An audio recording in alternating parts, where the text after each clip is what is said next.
Thanks for staying with us. So to my favorite story of this season. It seems as though marketers may dump NNPCLs as price war with Dangote rages on. And it's my favorite because what we've been asking for a while is competition. Healthy competition. So I like the story. It says some oil marketers are beginning to change the logo of the NNPC on their filling stations as the dealers dump the franchise deals with NNPCL due to the stiff competition in the prices of refined products in the downstream arm of the oil sector. It was gathered that many others are considering the move, particularly those of them in Lagos, following the recent crash in price. If you recall, Dangote recently slashed its price from 950 naira per litre to 890. I think I have somewhere here, 890 per litre. So now, obviously, lots of these independent marketers are obviously to achieve adequate product offtake of a cheaper rate at the deregulation downstream sector. They are now all considering patronizing Dangote. Many filling stations formerly affiliated with the NNPCL are now being renamed and rebranded under the ownership of private oil marketers, particularly in Lagos and surrounding areas. So, I mean, this is good news because it's obvious that two main stations have actually exclusively signed with, signed with Dangote to get large quantities. So these two filling stations are already they are selling at that price, and people have been giving some really positive feedback on this, on the Nigerian fuel. It's really is much better than what we used to have. So, well, we're happy that marketers are beginning to see the real. No, whichever is Nigerians are better marketers. We win. Nigeria wins. I only buy petrol from two stations. Yes. I did not mention. I just buy from. But there's queue. The queue there is. No, I don't mind. I don't mind. Remember when we used to queue for bad fuel? I stayed there. Waited. I queued for 20 minutes. I waited. And it's true. And it's true what they said about the fuel lasting for a very long time. Yes. I went to Ibadan and I came back. I had a full tank to Ibadan. I came back. I still had over the just below the half tank. Okay. I still have back from Ibadan. I'm like, what in the bananas is this? So yeah. Okay, let's move on. Okay, so I have the story of the gunmen who kidnapped 7 people. They said the Ondo State Police Command confirmed the abduction of 7 people along the Benin-Owo Akure Road at the Ifon area of Ose local government area. Sorry if I did not pronounce it properly. They said the incident happened. They were coming from Akwa Ibom actually on a commercial bus, and it happened around 12 a.m. So, but so far, that's the police public relations officer, that's Mrs. Fumilayo Odulomi, said that their men are already making efforts to rescue the victims from the kidnappers and arrest the perpetrators. And then on another news, they're saying that the Ondo State Security Network Agency, that's the Amotekun, have said that they have also arrested 27 suspected criminals at different locations in the state. And these suspects, they mentioned some of them, their names, but they said one is Adu Ojo. This one is specialized in ATM fraud. That's his own specialty. Then there is Ayodele Ayodele. He's a serial rapist. Wow. Then there is Mafo and Asara. Those ones are due to their rape. They rape too, but conspiracy and all of that. So they mentioned all their names. And then there's one other one, Idris Umaru. This one was caught illegally grazing on a farmer's land using underage herders. So they said all these ones too, they're also helping in coping to make sure that these kidnappers are apprehended. Yeah, I have a story in Punch, the Obasa story. Very interesting turn. After several meetings that took place in the Governor's Lodge in Marina, Lagos State, between some lawmakers, GAC, and I think maybe, I don't know, they didn't mention whether the governor was there, but he was at the Governor's Lodge, that the decision has been made that the lawmakers might be writing, the lawmakers in Lagos House of Assembly might be writing a letter to the president over the removal of the speaker, asking him to come back as speaker and consider resignation.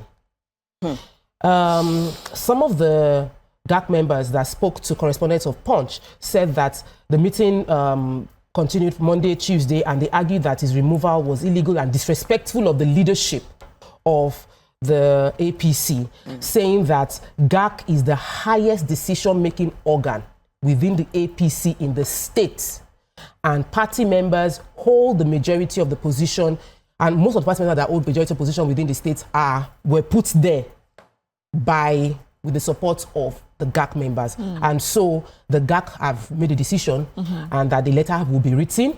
A GAC member, Chief Muraino Taiwo, has said that the lawmakers are the mind of the party, and the lawmakers had made up their mind that they will be retaining the current speaker, Mojisola Miranda, but that they should allow the former speaker to come in and resign. I just feel like all of this is there is rule of law. Is inside the party. It should not come inside the states. Again, it's a state. It's a law, like a state assembly. I, with all due respect to GAC members, we need to be careful of the legacy, because GAC members are adults. They would, in the next 30, 50 years, they would all go. But what they do will live on and can determine if another GAC member that might not have their same moral compass will now impose decisions. So we need to be careful of everything we're doing to ensure we're protecting the future of our states for our children. Governor of Interior warns federal government over hardship. FG launches $124 million cholera control initiative. Electricity subsidy to gulp 2.4 trillion naira in 2025, says federal government.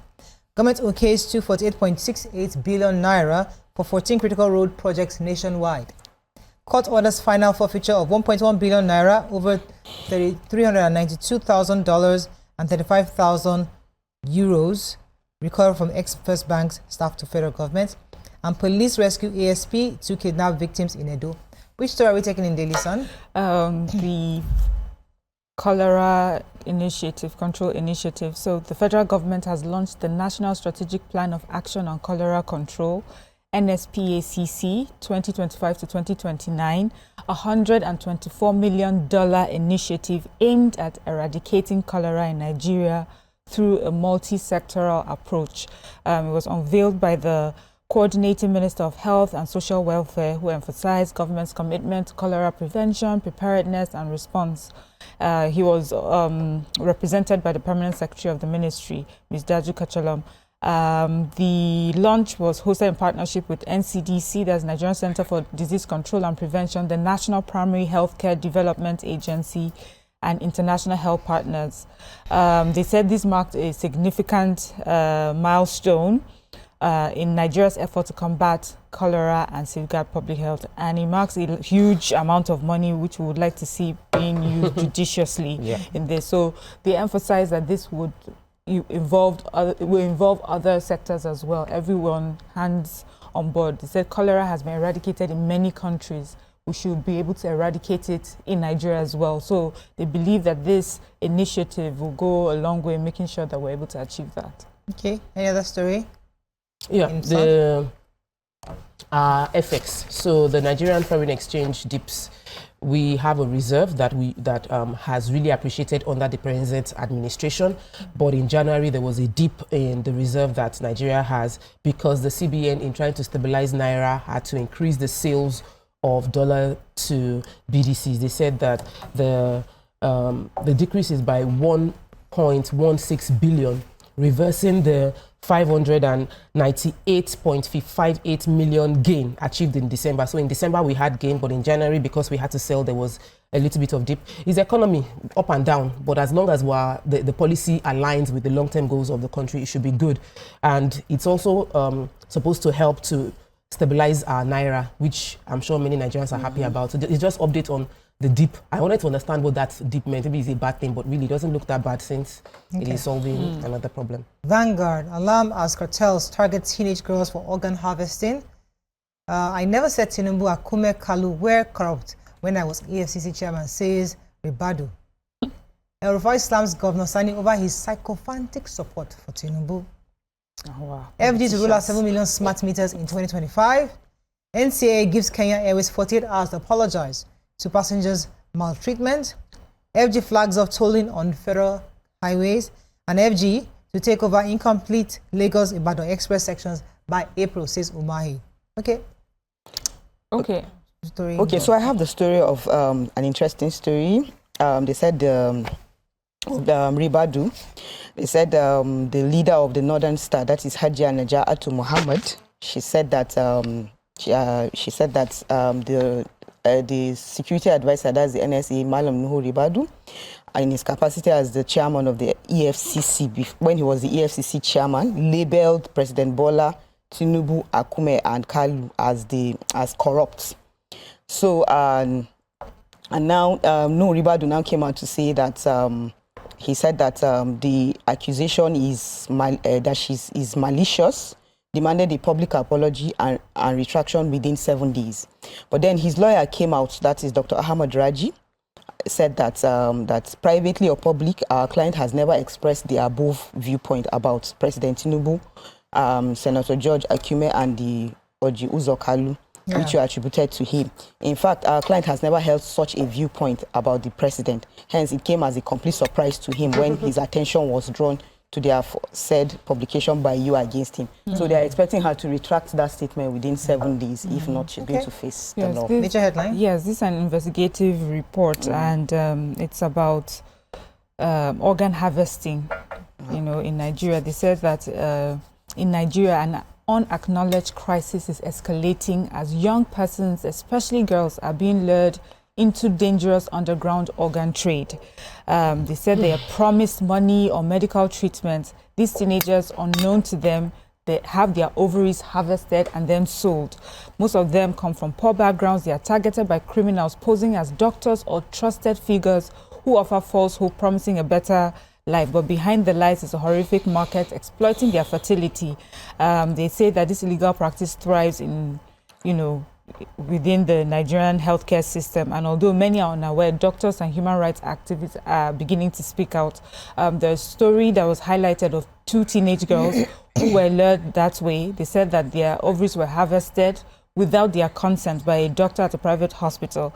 This happened in Ogun State. They said a lady had acted as an intermediary between the doctor and the girls, and the case was then when it was reported, because their father got involved. How did he get involved? He says his daughter was ill. It was her siblings that noticed that every time she would go to eat herself, she was using some sort of catheter or something.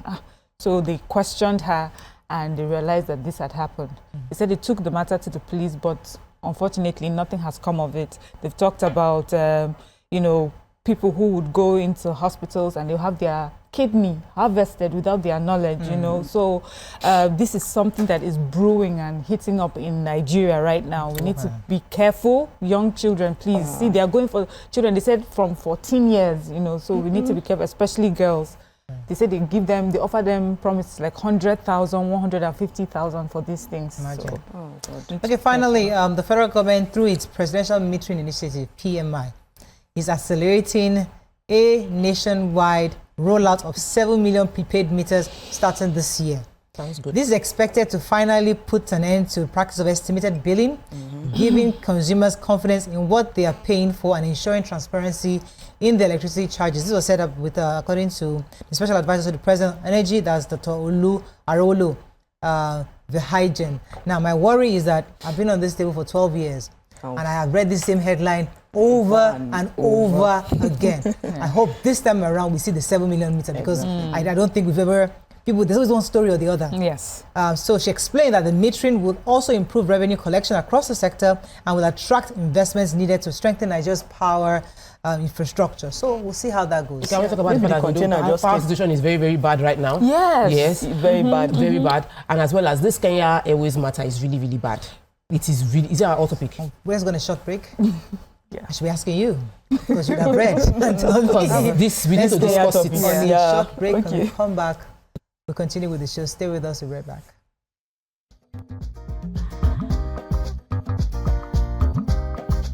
Stay tuned. Your View will be right back.